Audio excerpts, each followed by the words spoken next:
এখানে কি খাও? এই যে আল্লাহর কুদরতি ফসল, একটা ফল টমেটো। এই জিনিসটা আমরা ফসল করি, আমরা যে খাই নিয়মিত 3 মাস 4 মাস থাকে এই জিনিসটা। তারপরে এই জিনিসটা একটা একটা উপকারী জিনিস।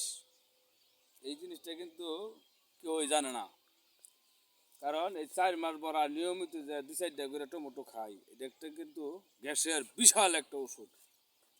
যে নিয়মিত এই টমেটোটা মনে করুন দিনে দুইটা তিনটা করে টমেটো যে খাবো, এই টমেটোটা এর ভিতরে পেটের ভিতরে যে কোনো গ্যাস থাকে, এটা সম্পূর্ণ জরিমানা আমি দিব ইনশাল্লাহ।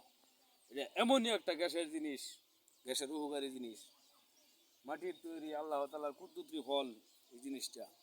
আপনারা তো কেউ জানেন না, কিন্তু এটা আমরা আসলে মূল্যায়ন দিই না। আমরা খালি ওই যে ডাক্তার বলে যায় ডাড়ে 20টা 30টা 50টা দামের গ্যাসের বড়ি কিনা খাই, বুঝছেন?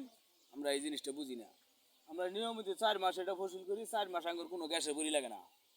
একটা 100-র মধ্যে 100 গ্যারান্টি এই জিনিসটা। আপনারা বিশ্বাস না হয় এই জিনিসটা পরীক্ষা করে আপনারা দেখবেন।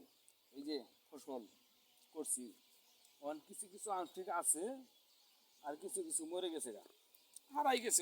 এটা ব্যাঙ্গে মনে করেন আমরা এখানে পুরোটা লাগাবো।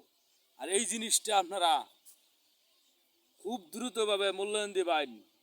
গ্যাসের ওষুধটা কিন্তু এই টমেটো থেকে বানায়, যে কোনো কোম্পানি করি, কিন্তু এটা দেখাইলে গ্যাসের বড়ি বেচা বদ্ধ হয়ে যাবো গা। এই কোম্পানি এই টমেটোই খাবো মানুষের।